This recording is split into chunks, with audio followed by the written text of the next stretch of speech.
Итак, извечная проблема Renault Laguna 3. Я думаю, и другие ренухи скрипят вот эти вот штоки, цилиндрики в этом сцеплении. Здесь элементарно простая конструкция. Сюда пружинка, она сюда вставляется. И вот здесь защелкивается стопором. Насмотревшись тоже всяких видосиков, решил смазать шток. Вот этот.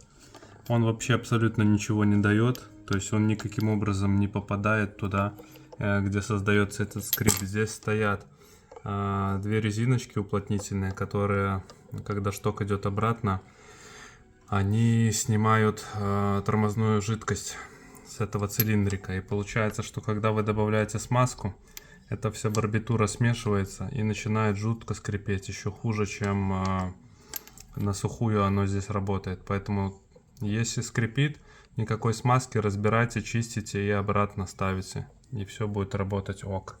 Я думаю, что во многих ренухах эта проблема решится. Пользуйтесь.